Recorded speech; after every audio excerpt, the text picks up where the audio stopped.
So welcome everyone. Yeah, we're going to do some, well, I mean, as with the theme of the previous sessions, we'll do a lot of meditation. Well, today we'll meditate on it's the main, actually probably the main method to meditate on emptiness called the 4-point analysis. Main way to meditate on the emptiness of the person. So that's the main thing we'll get to. But first we'll do discussion groups. We haven't done discussion groups at all this course. So I just uploaded to the chat the questions for discussion group. So it would be helpful probably if you can download those. Um, yeah, because you'll need them for discussion.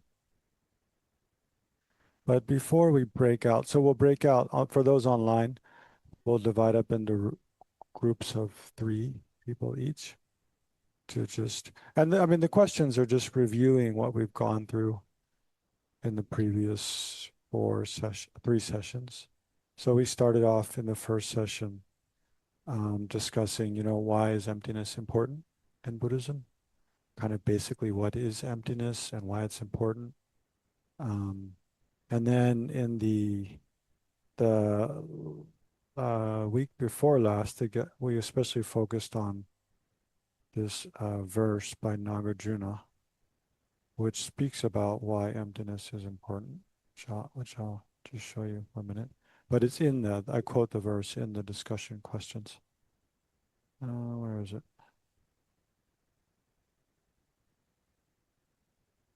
Here, this verse. Yeah, by exhausting karma and afflictive emotions, one is liberated. Karma and afflictive emotions come from false conceptions. Those come from elaboration of inherent existence. As for elaboration, it is ceased by emptiness or ceased in emptiness. So we discussed that verse quite in detail over 2 sessions. So a few of the questions are about that verse. And then last week, we especially we discussed this verse and then meditated on it quite a lot last week. So this is from the Rice Seedling Sutra. Venerable bhikshus, whoever sees dependent and relative origination sees the Dharma, which here means basically emptiness. Whoever sees the Dharma sees the Buddha. What is this dependent and relative origination of which I speak? It is this. Because this exists, that arises. Because that is born, this is born. And then we meditated on, our body and mind and different aspects, parts of our body and mind, to see how, they arise from causes. That's what it's talking about when it says, because this exists, that arises. Because there's a certain cause, certain set of causes, then certain effects arise. Those effects themselves are causes, and because they have arisen, then they produce subsequent effects. And then those effects produce other effects. So on in a continual chain of causation and dependent arising. That's what the Buddha is speaking about. Yeah. So that last week we meditated quite a lot on how different aspects of our body and our mind are continually changing moment by moment. And they are changing not randomly, but in dependence upon what sort of causes and effects immediately precede, in dependence upon what sort of causes immediately precede and give rise to them. And then we also sort of looked at how our body and mind and us as a person were composed of infinite parts, different parts. Yeah, so that's what we did last week. So that's what the questions are all about that. So we'll begin again by doing a little meditation, setting a positive motivation, reciting some prayers at the beginning, and then we'll do discussion groups for a bit longer, a bit like 20 minutes, since we haven't done one single one the whole course yet. um, and then I'll lead you through meditation on the 4-point analysis. Yeah, to yeah, try to get a taste of emptiness. Yeah. So yeah, first just settle yourself in your meditation posture for a moment. And begin to turn your mind inwards and focus your attention on your breath or another object of placement meditation for a minute or two.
Yeah, and then we'll generate a positive motivation for participating in this session. So first of all, just consider for yourself why you have chosen to, to make time to participate in this session. What are your own um, aspirations? That, what would you like to gain for yourself or for others? For your own well-being, the well-being of others.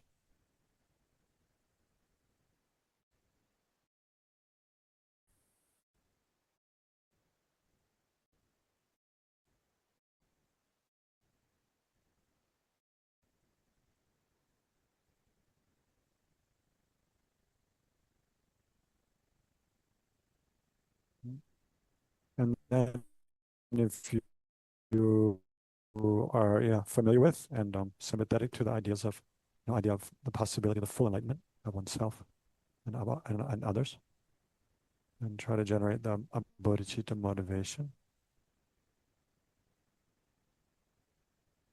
And especially remembering how, one way to think additionally to bodhicitta is that, especially in relation to today's session, where we're kind of building on what we meditated on last week, investigating, last week we investigated kind of how as a person we're made up, we're composed of countless parts, all the parts of our body, down to the cells, molecules, atoms, and all the different parts of our mind, different moments of awareness, each slightly different from the preceding one, unfolding through time, moment by moment,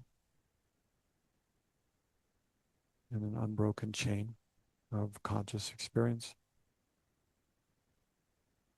And so today we'll build on that, thinking about what we are as a person in a bit more deep way. And, and kind of deconstruct about ourselves, about others. And by doing so, then we open up a kind of sense of the possibility of transformation and having a much more pure view of our own nature and the nature of others.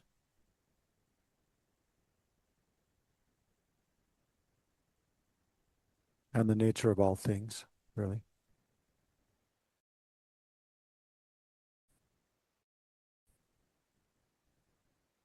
And thereby, yeah, hopefully greater and greater well-being and happiness, lasting well-being and happiness, compassion and wisdom is possible for ourselves and possible for others. And then by seeing that, then it becomes a big step in working towards actualizing that potential. So in short, consider in your own thinking, what's your highest potential for good, the highest potential of others, for well-being, and try to aspire to achieve that or work towards that, actualizing that for oneself, for others by participating in the session.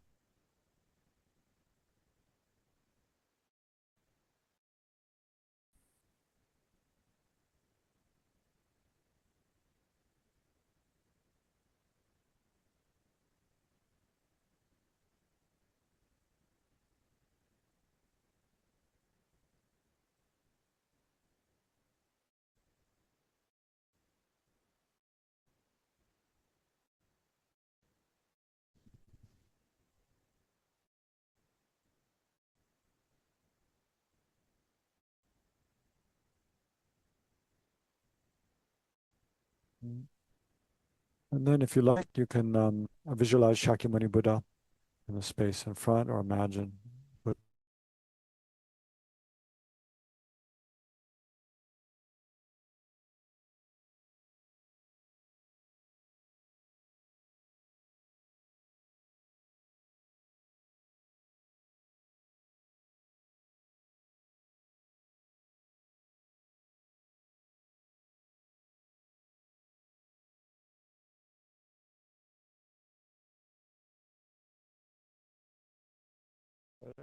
Okay, so just continue. Compelled by great compassion, you taught the sacred Dharma. To dispel all wrong views, to you, the Buddha Gautama, I pay homage. Do not commit any unwholesome actions. Engage in perfect wholesome actions. Subdue your mind thoroughly. This is the teaching of the Buddha. This ground, anointed with perfume, strewn with flowers, adorned with Mount Meru, the four continents, the sun, and the moon. I imagine this as a Buddha land and offer it. May all transmigratory beings enjoy this pure land. Idam Guru Rana Mandala Kanira Taya. Yeah, for the refuge in bodhicitta prayer. I take refuge until I'm enlightened in the Buddha, the Dharma, and the Supreme Assembly. By my two collections from explaining the Dharma, may I become a Buddha to benefit transmigratory beings. I take refuge until I'm enlightened in the Buddha, the Dharma, and the Supreme Assembly. By my two collections from explaining the Dharma, may I become a Buddha in order to benefit all sentient beings. I take refuge until I'm enlightened in the Buddha, the Dharma, and the Supreme Assembly. By my two collections from explaining the Dharma, may I become a Buddha to benefit transmigratory beings. Yeah. Okay, so I hope you all have online, you all have the discussion questions. Yes. Yes. There. Okay. Sam's got them. Okay, great. Then Leah will randomly divide you into discussion groups or breakout groups. Try to make sure everyone has space to participate in your discussion. Yeah, I hope your discussion wasn't interrupted too much. I wasn't looking at the time, but Leah tells me the time was up. So anyway, I think, sounds like from what I heard here in the room, we had quite a good long discussion. Any any questions still kind of remaining from your discussions that should adjust? None? Yeah, probably a ton of questions. Yeah. Yeah. Anyway, did you enjoy the conversations? Yeah. Okay. Okay, good. Excuse me, I just have a question, which is we didn't, I didn't, and a couple other people in our group didn't see the questions. Is there a place where I can look at them later after the class? Oh, sorry about that. Yes, they're in the chat. They're in the chat room. They But weren't in the chat box for us. they're not. Okay, I think For it's them. joined after I uploaded the thing. But I'll put them there right now. One second. Okay, thank you. Sure. Sorry about that.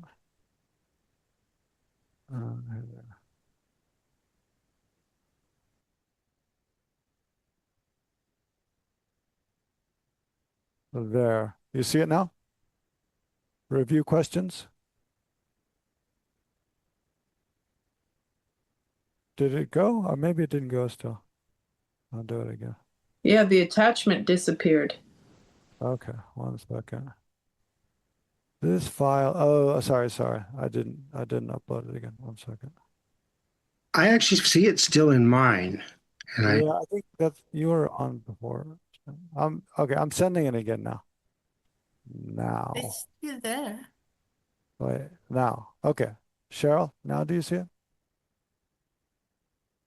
Yeah. Okay. Yeah. Okay. Then. Yeah. So Ladang, you had your hand up. Yes, I had a just I realize it's a big moment that because of dependent arising, we can change everything. Like when we do our practice and we imagine the Buddhas and we say like the Buddha land and everything. This is like kind of we are doing that because of dependent arising. We one day we arrive at that, right? Exactly right. Yeah. This is great. Yeah. Yeah. I was just discussing with my group. Yeah, about well, in a way, it's kind of different things, but there's two main reasons why it's possible to eliminate karma and afflictive emotions. And in a way, you can think it's the same two reasons why enlightenment is possible. Like why liberation from samsara, from all suffering, why enlightenment is possible. And that in a way, it's very much related to what your observation, Ladan, about dependent arising. Because the flip side of dependent arising is emptiness, right? So Yeah. between empty, like the nature of the mind is that which is clear and knowing, and also it's to be empty of existing from its own side. So both of those aspects point out how our mind and thus our reality as a whole is like a blank slate, right? There's Mhm. nothing as fixed forever, right? I mean, of course, Mhm. there are certain principles that are always there, like the what comes around goes around kind of principles, gravity. There's certain things that are Time. time, yeah, the flow of time. But I mean, even physicists say the flow of time in one direction is just kind of a characteristic of our Absolute. universe. It's not an Yeah. absolute in every imaginable universe. Hmm. So, yeah, but it does, I mean, but say the law of cause and effect, for example, that something doesn't just come from nothing. Everything arises from particular causes that have the power to produce those effects, right? And not otherwise. So there are certain fundamental principles that are always, the same. But otherwise, especially in terms of our own experience and the Hmm. characteristics of our personality, and the kind of events that arise in our lives, that's all changing all the time. And it's all very flexible according to what kind of causes we create. Like, um, so yes, so in that way, dependent arising means together with the nature of the mind is just that which is clear and knowing, like a mirror, and together with emptiness. Things don't exist, you know, they don't have a fundamental essence from their own side. They are dependent arising. It all means everything is very flexible and changeable, right? Anything. And that's why it's possible to achieve enlightenment, freedom from suffering, or just become a little bit better person. Like A little bit better. solve, Yes. part of the same thing, right?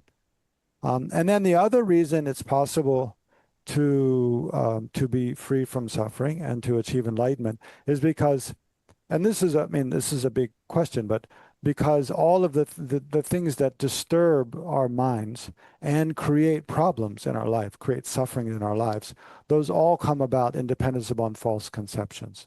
And at the root of those is ignorance, grasping at things existing in a fixed way, right?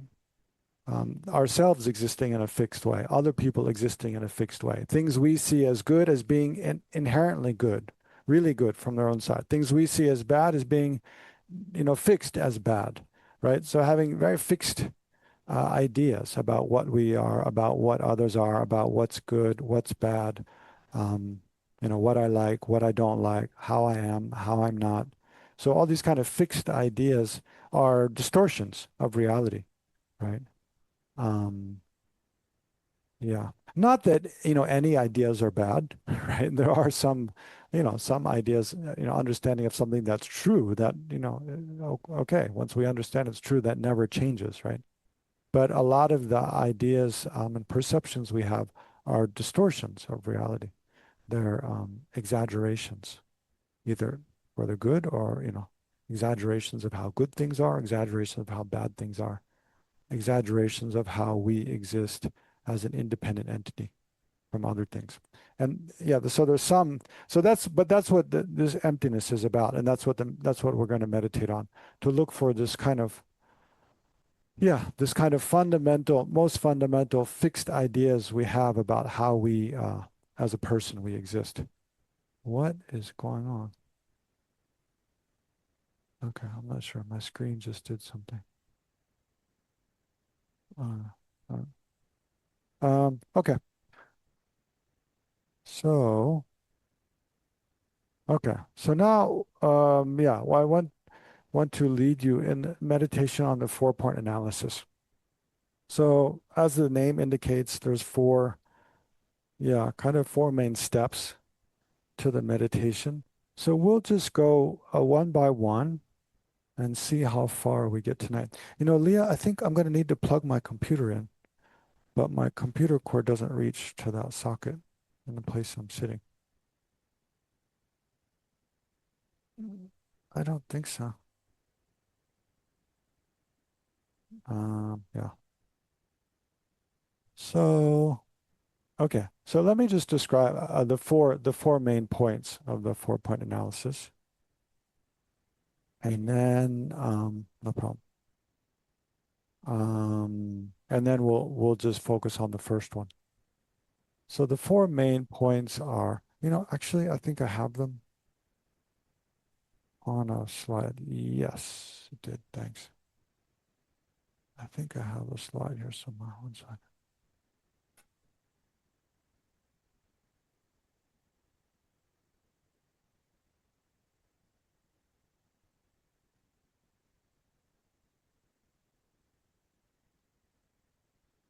Oh, yeah. These are the four. So the first point is, looking at is what is to be refuted, right? Called the object of negation. It's a more technical term, but basically we're looking at how we ordinarily perceive ourselves to exist, right? In several different contexts. So I'll describe that. But so the basic idea is here we have a false kind of idea of ourself that's very concrete, that exaggerates, that is a kind of projection of an unrealistically sort of fixed and exaggeratedly independent sense of self. So anyway, we look at several situations. This is what we'll meditate on first, in which a strong sense of self arises, and just try to, get a sense of that. And then we look, then we investigate that. Is that accurate or not? Right. And so we investigate with the next 3 steps. So the second step, this B here, what are the full set of possibilities? So the basic idea is that if the self exists in this particular way, then it's either one with our aggregates, our body and mind, or it's something separate from the body and mind and totally unrelated. And then and then in C, we look at each of those possibilities. So why the person and the aggregates, or the body-mind, cannot be inherently the same. And then in D, why they can't be inherently different, and therefore why that kind of person, this totally independent self or person, it doesn't exist, right? And that recognition is emptiness, the emptiness of an inherently existent person, or a person existing completely independently and from its own side. So these are the actually the 5 steps, the way I set it out here. But in the 4-point analysis here, what's laid out as C and D. They're actually part of the same. They're part of the 3rd step. Okay. So, yeah, so no need to look at the slides anymore. So the first step is, looking at how the self ordinarily appears. So the idea here is that, well, we're just looking at what we are as a person. And, we, like when we're meditating, we think I'm meditating, right? If someone asks you what you're doing, or anything, if we're walking, someone calls us on the phone, says, "What are you doing?" We'll say, "I'm walking." At that time when we're walking, we're observing like what we're doing with our body primarily. And then, say, "I'm walking." If we're thinking about something and someone asks us, "What are you thinking about?" or "What are you doing?" then we might say, "Well, I'm thinking." At that time, we're not looking at what's happening with our body. We're looking at what's happening with our mind. And then we identify with that. Say, "I'm thinking," or "I'm feeling this way," or that way. So, and those are instances of just a sense of self, right? So one situation where naturally a sense of self arises is when other people ask us about what we're doing, right? That's one way to look at a sense of self. But usually, usually it's quite a mild sort of sense of self. But at different times in our lives, sometimes we have a more mild and kind of very light or spacious sense of self. And other times we have a very intense, strong sense of self. So in the first step, what we do is we look at and remember, my Zoom thing keeps doing some weird things. I don't know. What we recall situations where we had a very strong, intense sense of self, and then just observe, like, how did I seem to exist in that moment, right? And especially when we ask that, it's a bit of a loaded question, right? But especially with regard to, if you compare to what we meditated on last week, last week we were looking at how as a person we're made up of infinite different parts, right? There's all different parts of our body, down to the level of, the bones and the organs, and then different parts of the organs, and then the tissue, and then the cells, and the blood, and then the molecules that make up those cells, and so forth. So our body has infinite different parts. And then also our mind, there's different parts of our mind. Sometimes we're aware of things that we see. Other times we're aware of things we hear. Other times we're aware of things that we physically feel, hot or cold or smooth or soft. And then in relation to all of that, we have different thoughts arising and passing away, arising and passing away. So those are all different parts of our mind in different moments through time. But so especially when we look at, these times when there's a strong sense of self, then we look at, okay, how do I, the person, appear to myself to exist in that moment, right? As either something that's kind of singular and homogeneous, just one thing, it's just like one coherent essence, and that, or as something, as a whole collection of different parts, right? And that's one kind of question we can ask. And then another question, do I seem to exist as just one singular thing, or as a whole collection of different things, right? And another question we can ask, which we will ask in meditation, is, do I seem to exist as something that has an unchanging essence? There's some essence to me that's the same, was the same, yesterday, the day before, last year, 10 years ago, is the same now, and will be the same tomorrow, 10 years from now, and until the end of my days, right? Or does it seem like, everything about me is changing all the time? This is another question, right? And then maybe a third question, which we can ask, is, does it seem like as a person that there is some core to me, some core to what I am or how I am, that doesn't depend upon, that is totally unique in and of itself and doesn't depend upon anything else, exists just as it is by its own power, totally independently, without depending upon anything else? Or conversely, does it seem like, to my very core, I'm something that depends upon things other than me, right? Like my body is not me, right? My body is something, it's part of me, but it's not me, something, and therefore it's other. My mind is part of me, but it's not me, because as a person, I'm the thing that possesses my body. I'm the thing that possesses my mind, right? So my mind part are different from me. And then also there's countless things other than us that we depend upon: the air we breathe, the food we eat, the language we speak comes from others. The memories we have come about in dependence upon others. So yeah, so a third question we'll look at is, does it seem like there's some core to me that exists, as it is, um, totally independently of anything else? Or does it seem like to my very core, I'm completely dependent upon, things other than me, right? So these are different kind of questions we'll ask. Yeah. One second. I want to do that.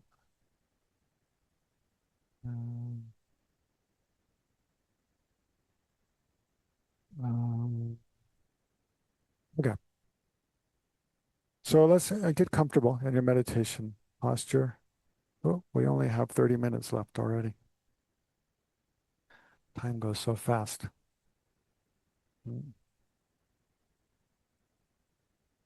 Yeah, so get comfortable in your meditation posture.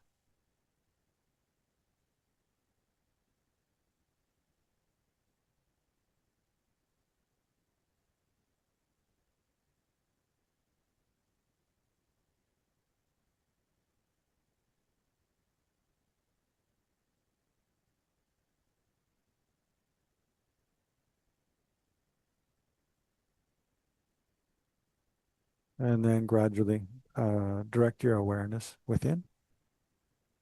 Observe your breath for a few moments. Just to clear your mind.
Mm.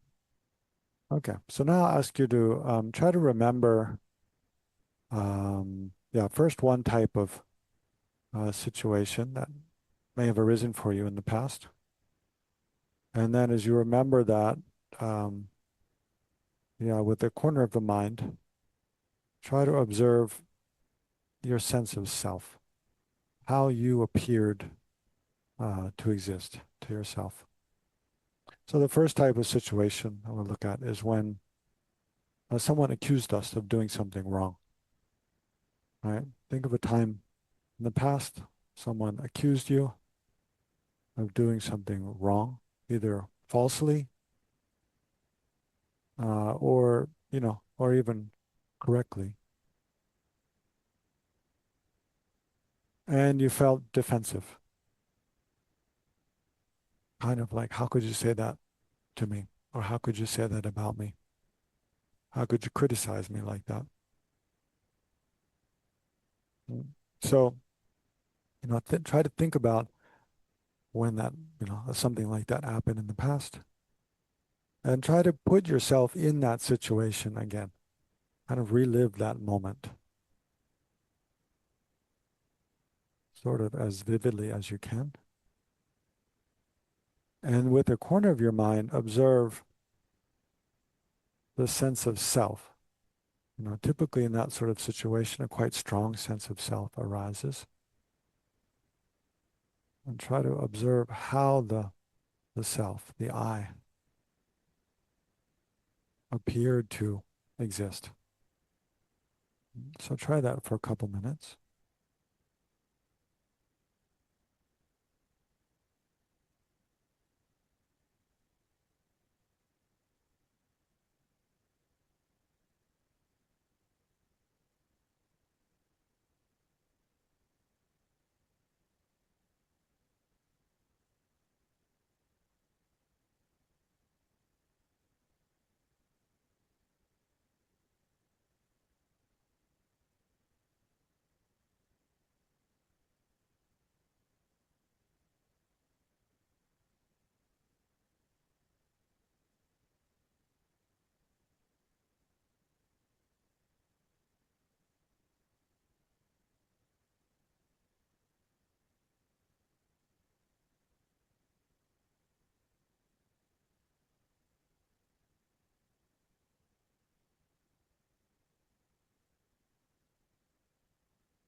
Mm.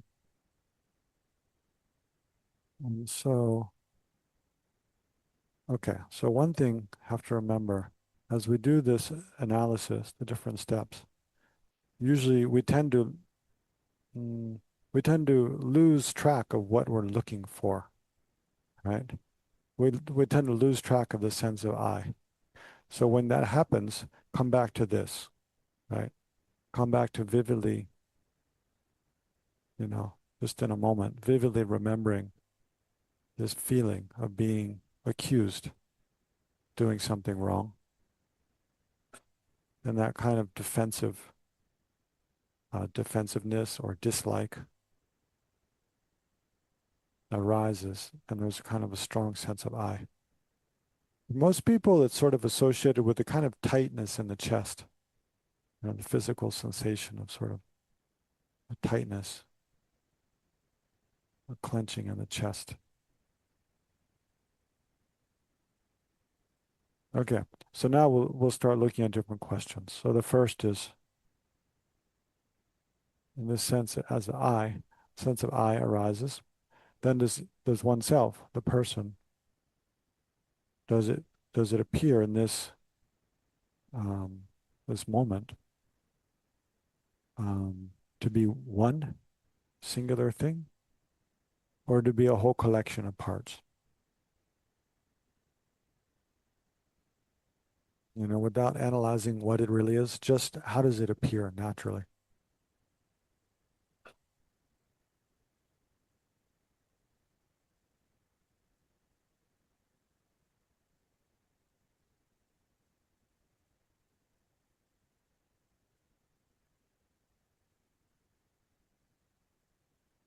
And then secondly, does the I in this moment,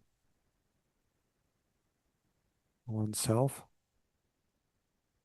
does it appear to be that there's some essence that's the same about it?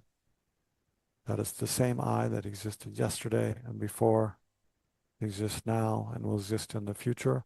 Or does it appear that every aspect of it is changing moment by moment?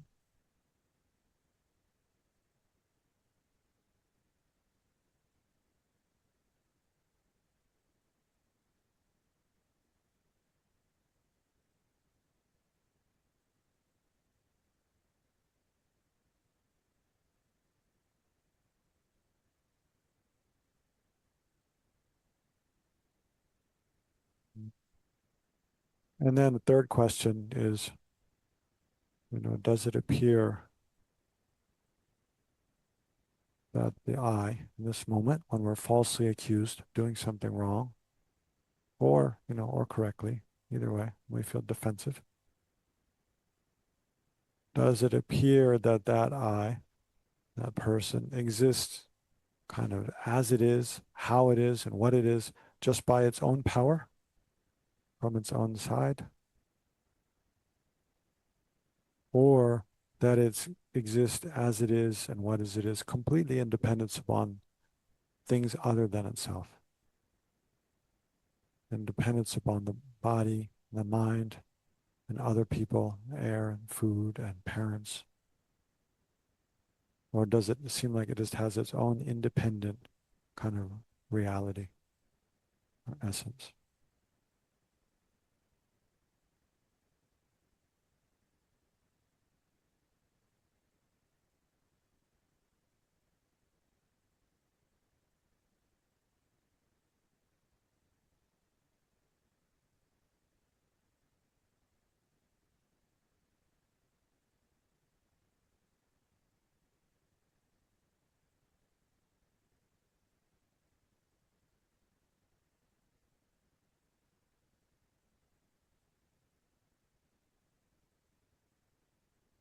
Mm.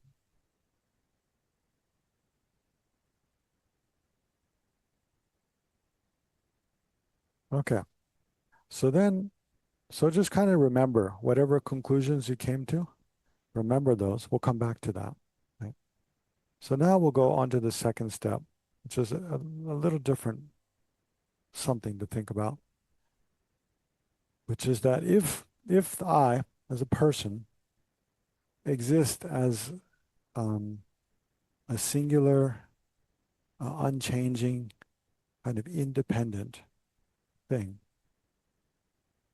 then I must exist either as something that is within the body, my body and mind.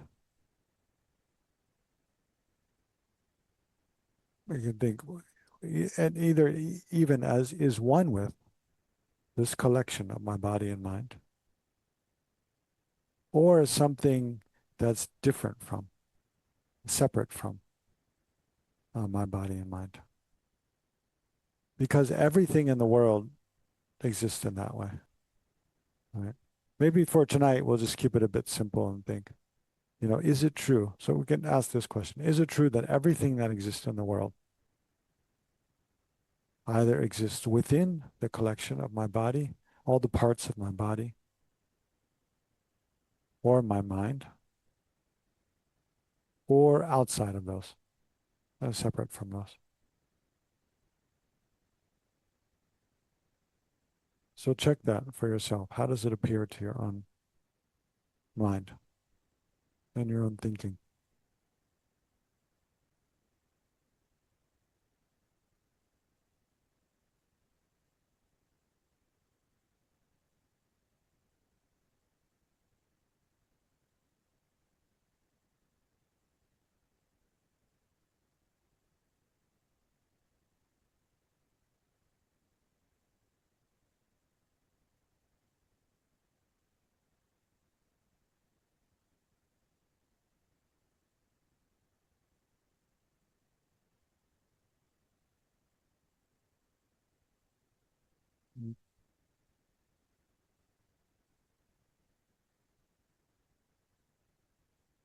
So,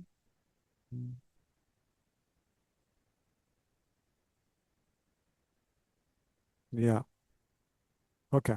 So now we'll look at each of those two possibilities. That the person that appears in the first step, we'll go back to that. We'll check, does it exist anywhere within my body or within the mind? And then we'll look at the second possibility. Does it exist outside, separate from my body and mind? So to look at this first possibility, then we just revisit the first step, right? So again, think of the situation where you're accused doing something wrong and criticized by someone else. And those are kind of naturally sort of defensiveness arises. And there's a strong sense of I, how could you criticize me like that? How could you accuse me of that? How could you say that I did that?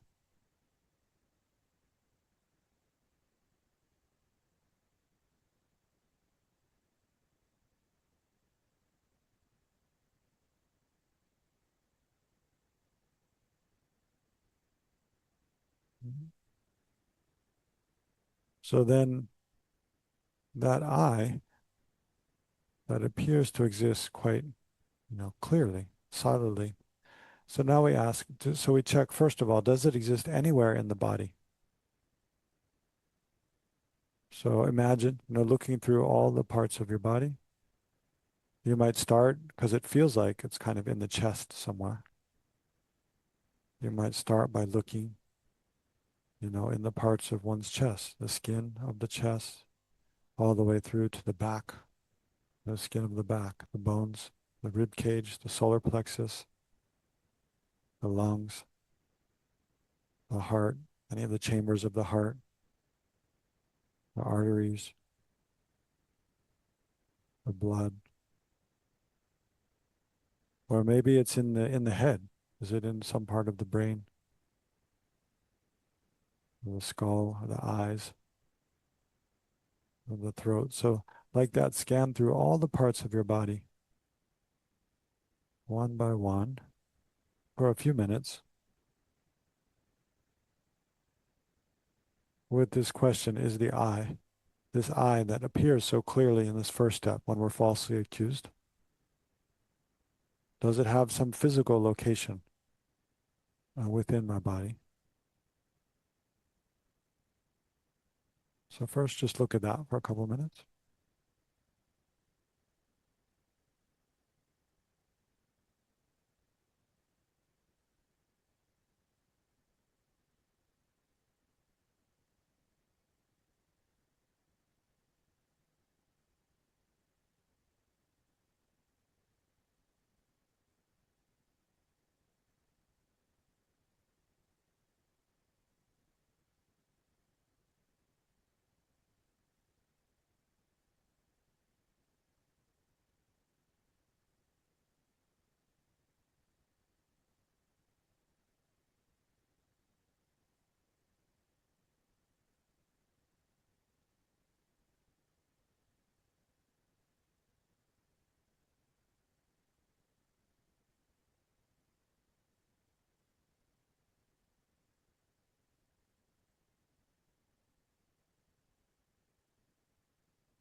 And then consider the possibility, well, is my whole body, maybe not no one part of it, is the I.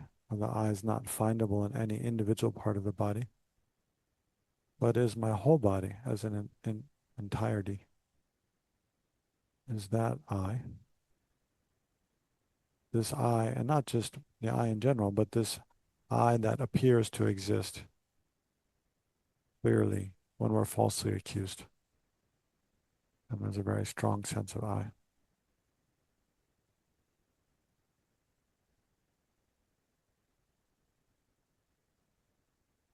But if the entire body is that I, then at that moment, when the I appears clearly, it should be our body that's appearing.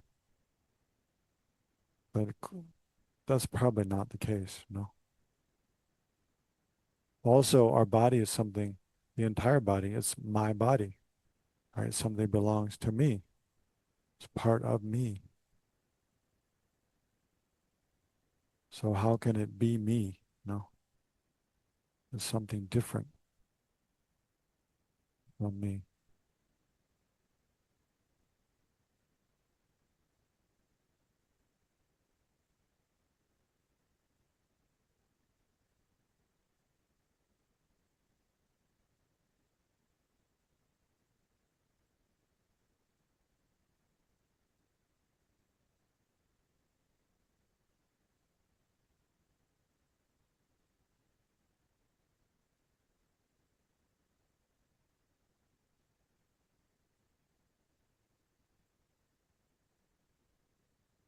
Mm. And then check, well, yeah, does the I, again, the I that appears so clearly in this first step, okay, maybe it seems like it's not any individual part of the body. It's not located anywhere in any one location in the body. It's not the entire body. So we can ask, does it exist separate from the body? Imagine pushing your body off to like one side of the room and looking at the other side. Can we look, somewhere else, totally, separate from our body, and find something we can point to and say, oh, this is the I that appears so clearly when I'm accused of doing something wrong and feel defensive. Can we find that I somewhere outside the body and separate from our physical body?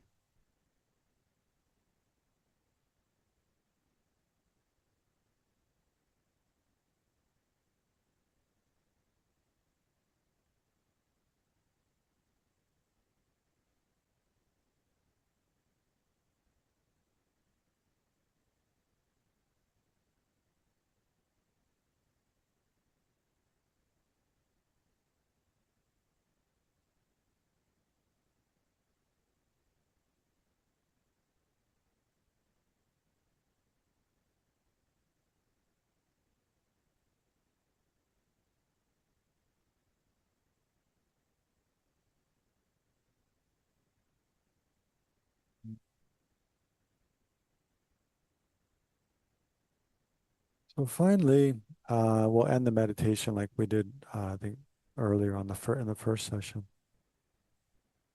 because we're running out of time to finish the analysis. We'll continue with the analysis next week.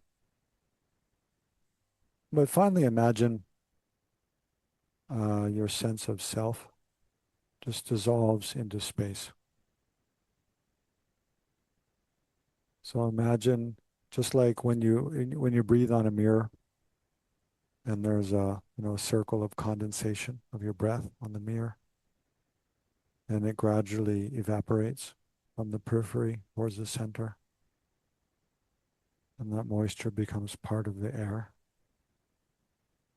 spreading throughout space. Just imagine as a kind of way of becoming comfortable with the sense of emptiness,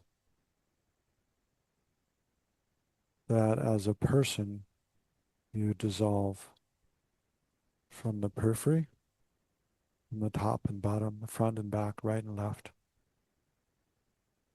Just like that evaporation on the, like just like moisture on a mirror, a circle of moisture on a mirror evaporates. Imagine you dissolve into space and just completely merge with space.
Mm. And try to relax in that kind of feeling of spaciousness.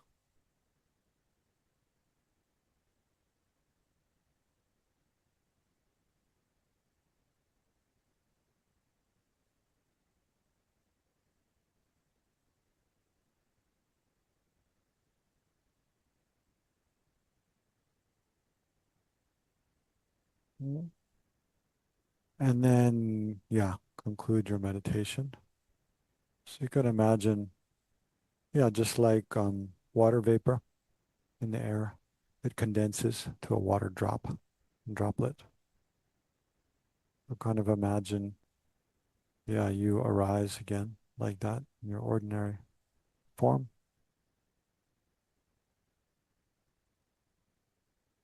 And gradually, yeah, relax your attention, release your focus.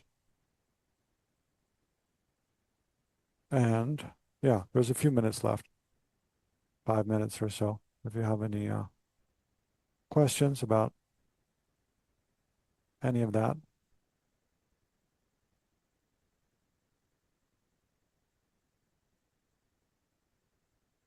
Have some of you been doing the readings? And did this relate to some of the things in the readings? Good. Yeah, especially in Pabonka Rinpoche in the liberation of the palm of your hand. He goes through nicely the 4-point analysis. I think some of the other readings do too. I don't remember offhand which. But this is a very, I mean, we didn't go all through it all because we ran out of time. We'll continue next week. Um, yeah, yeah.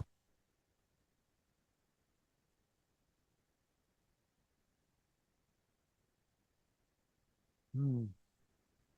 Gosh, on YouTube. I don't know. I've never done that search on YouTube. And I wouldn't be able to really recommend or not until I watched it. No, and I haven't watched any. So, yeah, I mean the best book for this meditation it's called How to See Yourself as You Really Are by His Holiness the Dalai Lama. It's very, very simple, easy to understand, very clear, and it's very nicely laid out. So he'll in each chapter he explains something, and then at the end, it gives the main points of what he explained to make it very easy to meditate on it. You don't have to like flip through to figure out what are the main points. They're all just condensed there as points for meditation. And he goes through, very nice analysis of, I mean, as the title says, how to see yourself as you really are, looking at, what we are as a person. And definitely this analysis, the 4-point analysis is there. Yeah. Sure. Yeah. Yeah.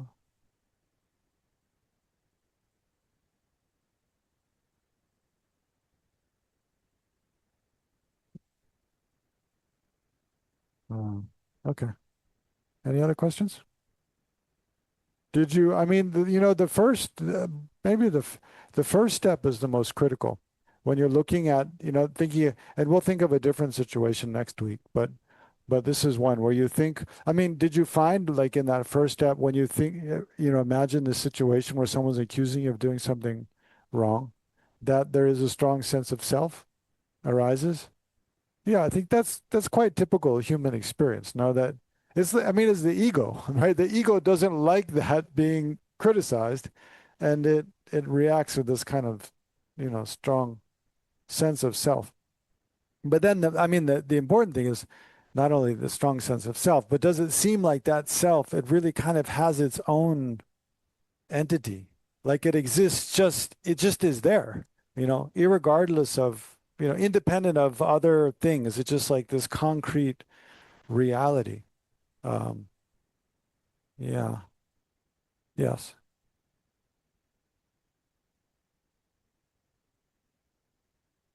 What's the uh, what's the purpose of this identity?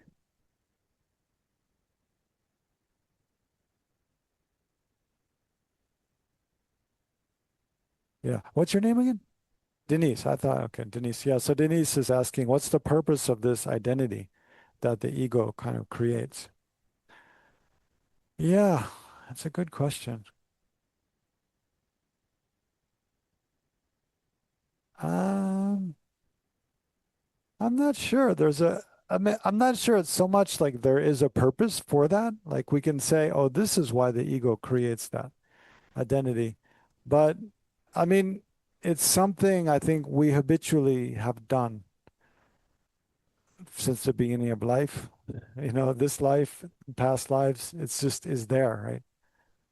But the question is like, is the way the ego perceives that identity, is that reality or is that a distortion of what we are as a person, a distortion of reality, right? That's the main question. But I mean, yeah, so I mean, from point of view of Buddhism, it's not like there's a reason why that's there. If you think from the point of view of, other ways of thinking about the person, like I can imagine, a biologist, how might they answer that question? They might say, well, it's important for preservation of the species, self-preservation, right? Yeah. That, yeah, but it does bring up an interesting question of, well, because it's not that there is no, it's not that we're not a unique individual. Each of us is a unique individual person. It's not, that's not what we're trying to negate, right? Um, we are each individual people, right? Um, and we also do have, we each do have our own particular needs and desires, and those are legitimate, right? Um, and our, wants and rights. We each have our individual rights. We each have individual responsibilities that are unique to us, in our position, our particular role as, you know, parent, child, student, teacher, employee or employer. So those are all there. But yeah. But the what the Buddhism is kind of driving at is, but we exaggerate the kind of the independent nature of ourselves, fixed nature of ourselves, the unchanging nature of ourselves. So it's very helpful to look into that and kind of release that a lot. Yeah. Yes.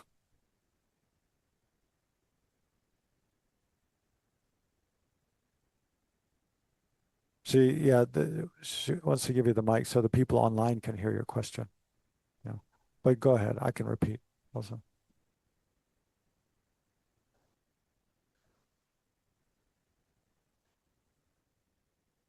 Hmm.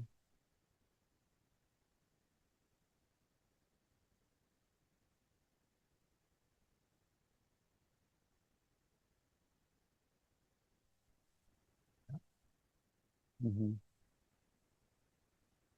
Mm. Yeah.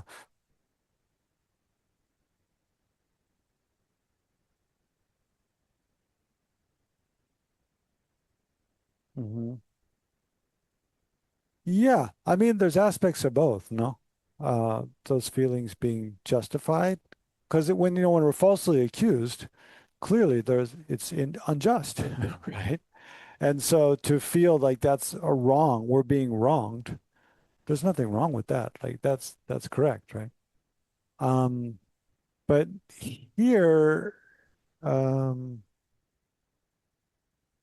the false conceptions. You were saying, what are the false? Yeah, what's the false conception? What are the?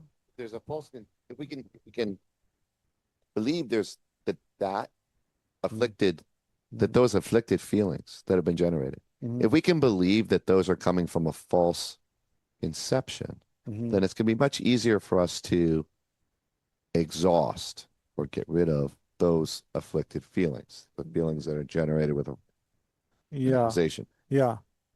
Well, um, yeah, I don't know. It's a bit different question. But no, but you're right. If we can see that, yeah, those are coming from a false conception. Well, the false conception, I think, here is that let me think.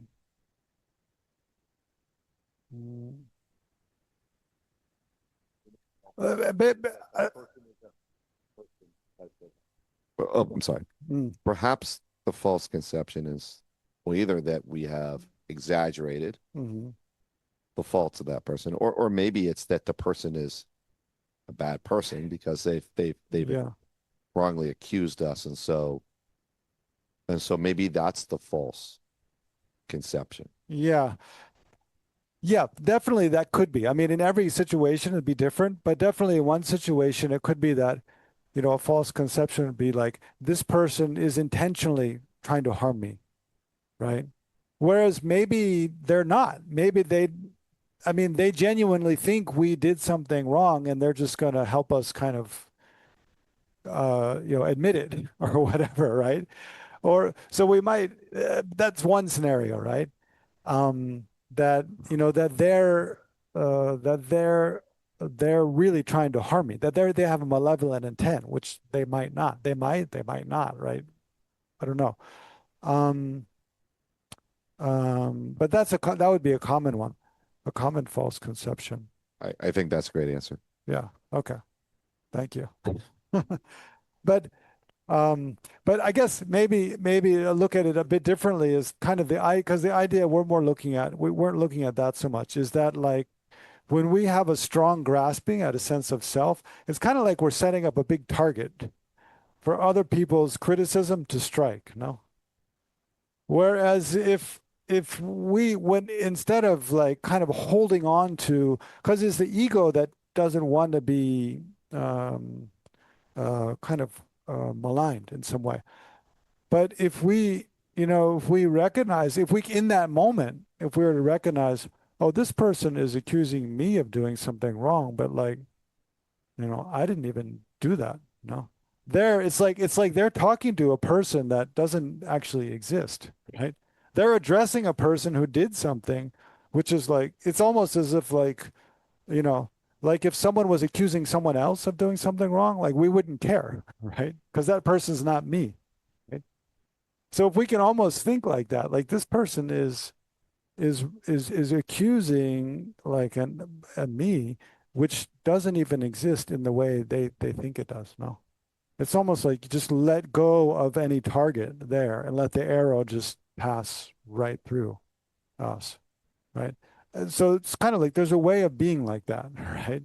Where we recognize, well, and another way of thinking that would help is this person accusing me is my karma, because we were talking about karma a lot before.